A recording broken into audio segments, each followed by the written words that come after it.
Hello everyone, আমি দীপশিখা আর এটা হলো আমার ছেলে। ওর নাম হলো আদি। আজকে আমি তোমাদের সাথে শেয়ার করব একটা ছোট ব্লগ। সেটা হলো আমি লাস্ট সানডে 8 সেপ্টেম্বর একটা সানডে আউটিংয়ে গিয়েছিলাম। সেখানে গিয়ে কি করলাম এবং কোথায় গিয়েছিলাম সবটাই থাকবে আজকে এই ব্লগে। আমাদের নর্থ বেঙ্গলের কাছে যারা থাকো আর কি, তাদের বাড়ি থেকে একটু বেরোনোর পরই এরকম চা বাগান দেখতে পাওয়া যায়, যেটা দেখতে খুব ভালো লাগে। এই সবুজের প্রকৃতি এনজয় করতে করতে আমরা আমাদের ডেস্টিনেশনের দিকে এগিয়ে যাচ্ছিলাম। আর কোথাও গেলেই আমার ছেলের বায়না চিপস ফ্রুটি তাকে কিনে দিতেই হবে। যদিও আমি বাড়িতে প্যাকেট জাতীয় ফুডগুলো অ্যাভয়েড করি, কিন্তু কোথাও ঘুরতে গেলে এগুলো ওর চাই।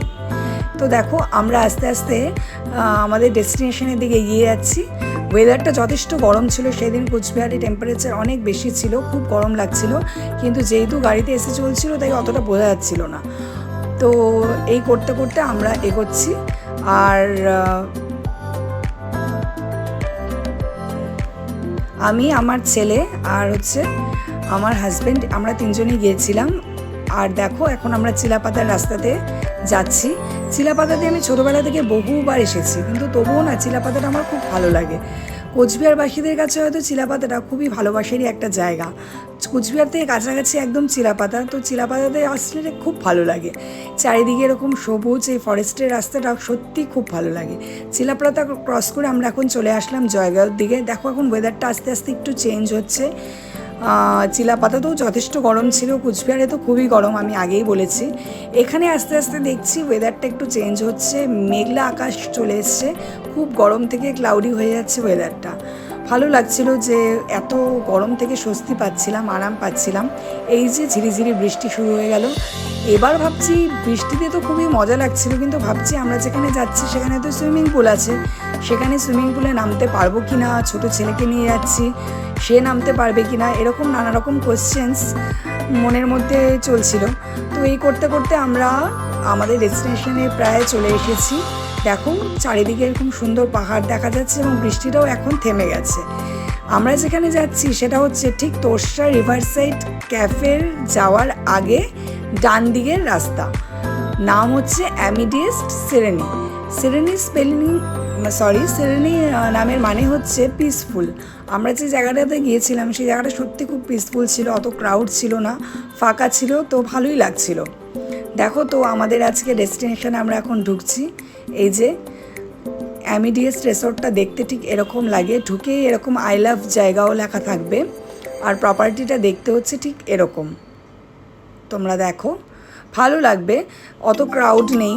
আর ওরা ওপরেও কিছু রেস্টুরেন্টের মতো জায়গা করেছে, ওপর থেকে দেখতে ঠিক এরকম লাগে, চারিদিকে পাহাড় আর মাঝখানে হচ্ছে তোমার এই রিসর্টটা। দেখো পাহাড়ের ভিউটা কিন্তু খুব ভালো লাগছে।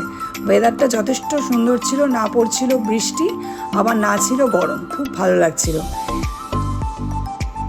ওপর থেকে দেখতে ঠিক এরকমই লাগে। সেখানে গিয়ে আবার শুরু হয়ে গেছিলো ঝিরিঝিরি বৃষ্টি। ছেলে আমার নিচে ছিল, কিন্তু আমি এই বৃষ্টিটা খুব ভালোবাসি, আমার বৃষ্টি খুব ভালো লাগে। অ্যাকচুয়ালি আমি বারিশ লাভার যাকে বলা যায়, তার জন্য তো আমার এই জায়গাটাতে এই ওয়েদারটা আমি খুব এনজয় করছিলাম।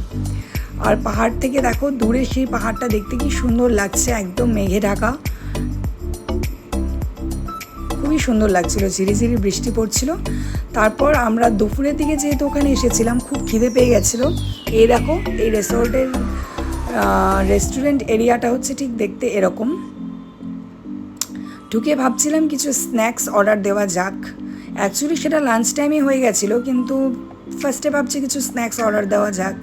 তো দেখো রেস্টুরেন্টটা দেখতে ঠিক এরকম। রেস্টুরেন্টের ভেতরটা ক্লিন ছিল, আর সানডে ছিল কিন্তু সেখানে সেরকম লোক ছিল না, তো ভালোই লাগছিল, খারাপ লাগছিল না। বেশি ক্রাউড হলে বেবি নিয়ে প্রবলেমই হয়ে যায়। বাইরে থেকে দেখো রেস্টুরেন্টের বাইরেটা দেখতে এরকম। তো আমরা মেনুতে অর্ডার করেছিলাম স্ন্যাক্সে হলো ফ্রেঞ্চ ফ্রাইস আর ক্রিস্পি বেবিকর্ন। আমি মেনুটাও কিছুটা ভিডিও করার ট্রাই করেছি, কিন্তু ভিডিওটা একটু অন্যভাবে হয়ে গেছে। তোমরা একটু বুঝে নেওয়ার চেষ্টা করো যদি তোমাদের হেল্পফুল হয়। আর প্রাইসটা কিন্তু রিজনেবলই ছিল, বেশি প্রাইস ছিল না। তো এখানে এসে রিজনেবল প্রাইসেই তোমরা খাবারটা পেয়ে যাবে। তো ছেলের পছন্দের ফ্রেঞ্চ ফ্রাই ফার্স্ট অর্ডার করেছিলাম, সেকেন্ড আমার চয়েস ক্রিস্পি বেবিকর্ন অর্ডার করেছিলাম। ছেলে তো ফার্স্টে ফ্রেঞ্চ ফ্রাইজ দেখেই সসটাই আগে খাবে, ওর এত পছন্দের। তো আমি ওর জন্য, আর আমরা বাইরে বসেছিলাম, ভাবলাম বাইরে বসে নেচার দেখতে দেখতে খাওয়া যাক।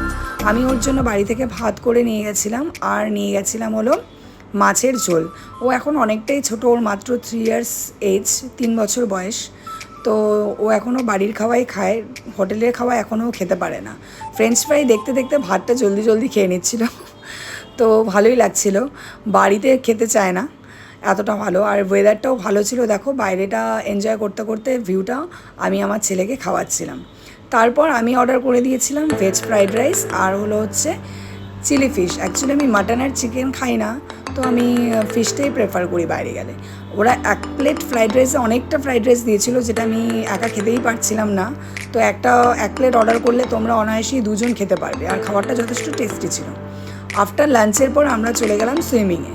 দেখো সুইমিং পুল এরিয়াটাও যথেষ্ট বড় ছিল, আর এরকম সুইমিংয়ের পুলের পাশে সুন্দরভাবে পেইন্ট করা ছিল, মানে দারুণ ছিল। আর ওয়েদারটা এত সুন্দর ছিল, না ছিল গরম আবার না ছিল বৃষ্টি, একদম যাকে বলে পারফেক্ট ওয়েদার।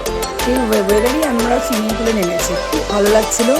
জলটাও গরম ছিল না, আর ভালো লাগছিল খুব। আমার ছেলে সুইমিংয়ে এখনও পারে না, ওর বাবা যেহেতু সুইমিং পারে তাই ও ওর সাথেই নেমেছে। আমিও সুইমিং পারি না, আমার হাজব্যান্ড পারে। তো আফটার সুইমিংয়ের পর আমার হাজব্যান্ড খেলো হলো হচ্ছে রুটি আর হলো হচ্ছে চিকেন, আর ড্রাইভারকেও তাই দিয়েছিল রুটি আর হচ্ছে চিকেন। সো সেখান থেকে ওরা লাঞ্চ করার পর আমরা চলে গেলাম ওর পাশেই তোরসা রিভারসাইড ক্যাফেতে। এখানে আমরা আগেও অনেকবার এসেছি, তো ভাবলাম যে একবার এখানে ঘুরে চলে যাওয়া যাক। এত দূর যখন এসেছি, তো এটা যখন ওর পাশেই রয়েছে, তো এটাও একটু ঘুরে নেওয়া যাক। তো এখানে যাচ্ছিলাম, আর এখানে দেখো ওপরে কিছু প্রপার্টি করেছে, রুম করেছে। এখনও রুমটা হয়নি, কিন্তু রুমের থেকে ভিউটা দেখতে এরকম সুন্দর লাগছিল। সানসেটের টাইম ছিল, তো পাহাড়ের সানসেটটা দেখতে এরকম লাগছিল, ভিউটা ভালো ছিল। আর এই ক্যাফেটাতে যথেষ্ট ক্রাউড ছিল, অনেকই ভিড় থাকে এই সময়, আরও বেশি ভিড় ছিল। তো এখানে গিয়ে আমার হাজব্যান্ড আমাকে সারপ্রাইজ কেক দিল। তো এই কেকটা আমার ছেলেকে ফার্স্ট খাওয়ালাম, যেহেতু ও এখন কেক খুব ভালোবাসে। তো আফটার কেক কাটিংয়ের পর আমার ছেলেকে খাওয়ানোর পর আমি আমার হাজব্যান্ডকে কেকটা খাওয়ালাম। তো রিভারসাইড ক্যাফেতে আমি আগেও অনেকবার এসেছি, কিন্তু তবুও ভালো লাগে এই ক্যাফেতে আসি। তো কেকটাও খুব ভালো ছিল। কেকটা আমি অর্ডার করেছিলাম সুনেত্রা বিশ্বাসের বোন সৌতানির কাছে। তো কেকটা যথেষ্ট টেস্টি ছিল, ভালো ছিল, কেকে খুব টেস্টি ছিল, একদম হোমমেড, ভালো লাগছিল। তারপর কেক কাটার পর আমি চা অর্ডার করলাম, কারণ পেট একদম ফুল ছিল লাঞ্চ করার পর। আমি রেড টিটাই প্রেফার করি বাড়িতে এবং বাইরে সবখানে। চাটাও খুব ভালো ছিল। তো চলো টাটা, দেখা হচ্ছে অন্য